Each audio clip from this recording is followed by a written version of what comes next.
शांति। 21 मार्च की मुरली है।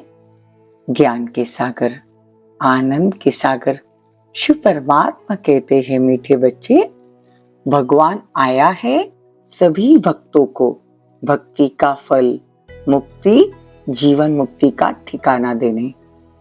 देखो, भक्ति का फल क्या है? मुक्ति और जीवन मुक्ति।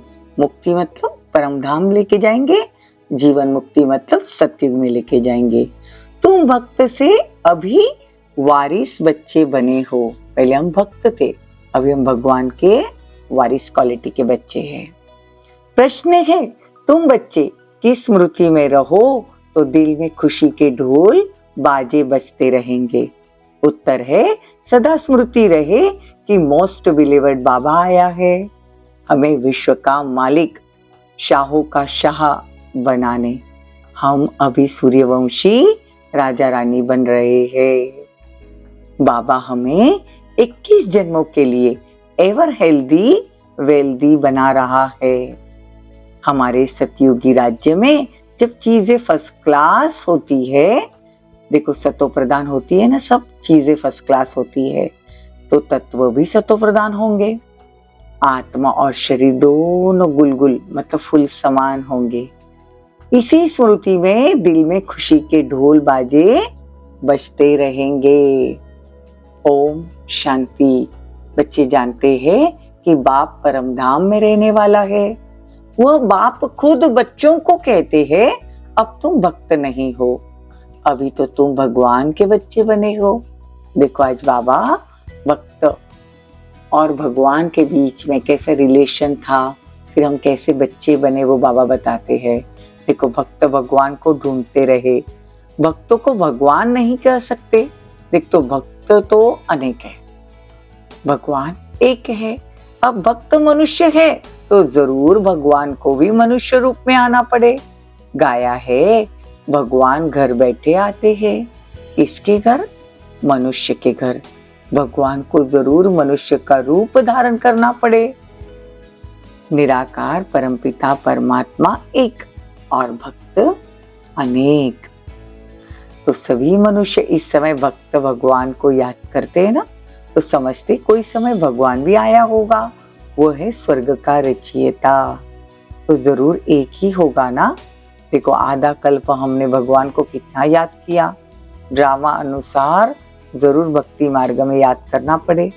फिर भगवान मनुष्य का रूप धारण कर भक्तों के पास आते हैं, तो जरूर मनुष्य का रूप धारण करना पड़े। मनुष्य के पास आना है तो मनुष्य का रूप धारण करना पड़े। तो बाबा कहते हैं कि कच्चा मच्छर तो मैं नहीं बन सकता, मनुष्य के रूप में आऊंगा। बाप कहते, मैं आकर बच्चों को अपना परिचय देता हूँ। तुम बच्चे जानते हो, बाप मनुष्य तन लेकर आते हैं, वही फिर भक्तों को समझाते हैं कि मैं किस तन में आता हूँ। देखो, ब्रह्मा के तन में आता है, ये सबसे बड़ा भक्त है। तो भक्त नहीं है जो कोई पुराने भक्त है, एक ही भक्त नहीं है, बहुत सारे पुराने भक्त है, उनका हिसाब बताना पड़े। देखो, जो प्राचीन देवी देवता सतयुग आदि में थे, फिर वही भक्ति मार्ग उन्होंने शुरू किया। भक्ति करते करते अभी पुराने भक्त बन गए। तो बाबा कहते, उनकी अभी भक्ति पूरी हो गई, तो फिर भगवान मिल गया। बाबा ही आकर हमको देवी देवता पद प्राप्त कराते हैं। तो बाबा कहते हैं, जब मैं आता हूँ तो सौगात लेकर आता हूँ बच्चों के लिए। सतयुग की सौगात लेकर आते हैं। तो बाबा कहते हैं, मैं तुमको वर्षा देने आया हूँ, इसीलिए मुझे याद करो। वर्षा भी देखो कितना फर्स्ट क्लास देते हैं।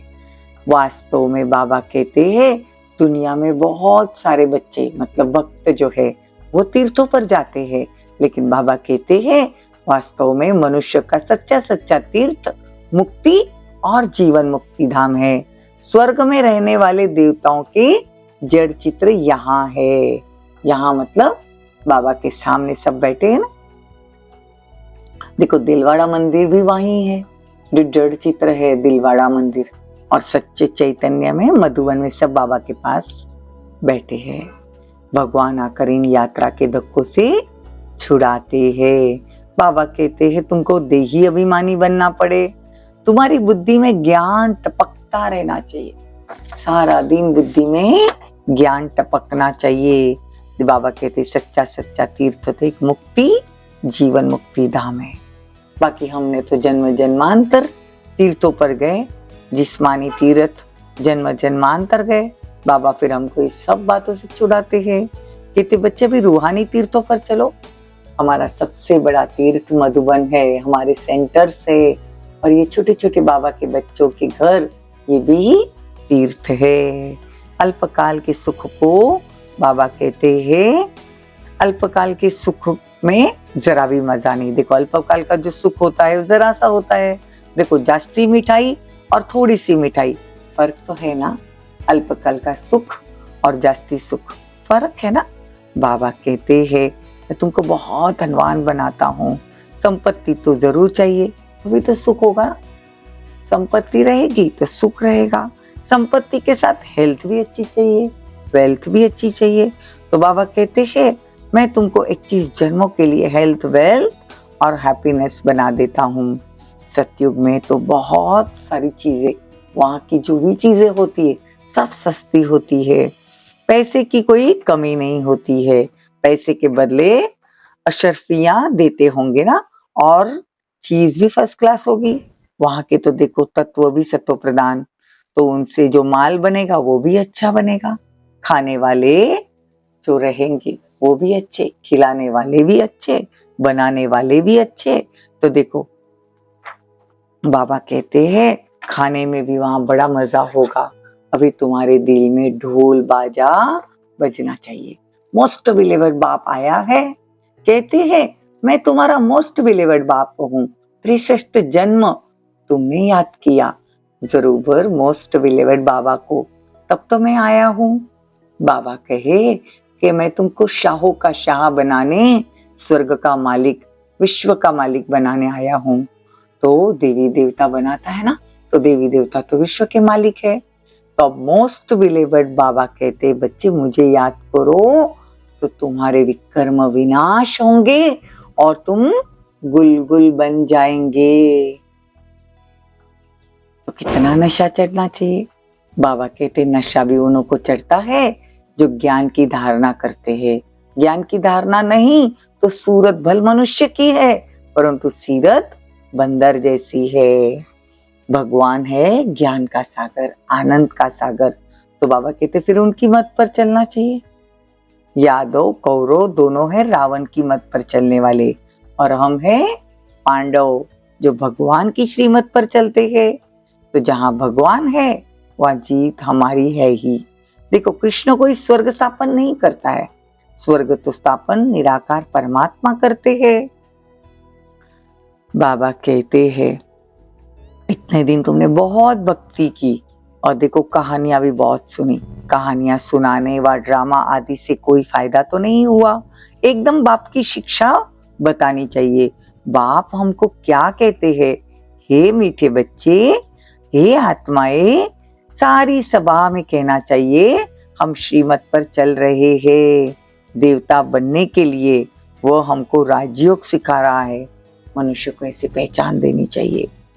बाबा कहे कि तुम जितना परमात्मा का परिचय दोगे, कहना चाहिए कि हम ब्रह्मा मुख वंशावली ब्राह्मण है, शिव बाबा के पोत्रे है। बीके का परिचय भी देना चाहिए ना।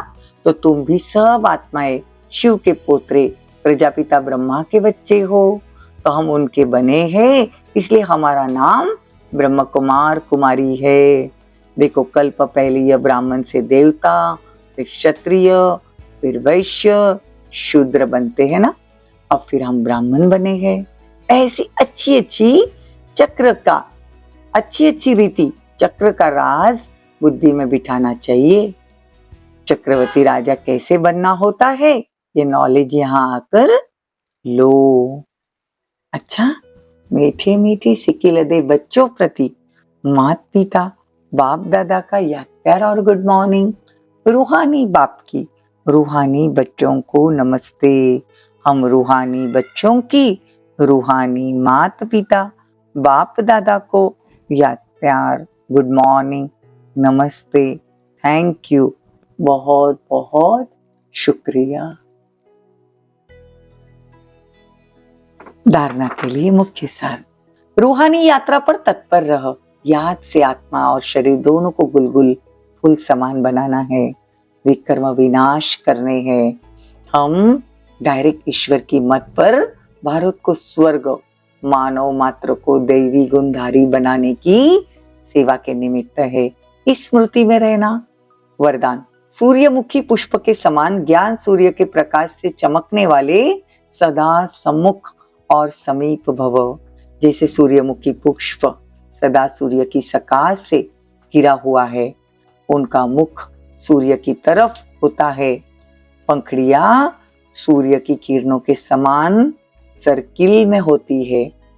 ऐसे जो बच्चे सदा ज्ञान सूर्य के समीप और सम्मुख रहते हैं, कभी दूर नहीं होते, वे सूर्यमुखी पुष्प के समान ज्ञान सूर्य के प्रकाश से स्वयं भी चमकते हैं और दूसरों को भी चमकाते हैं।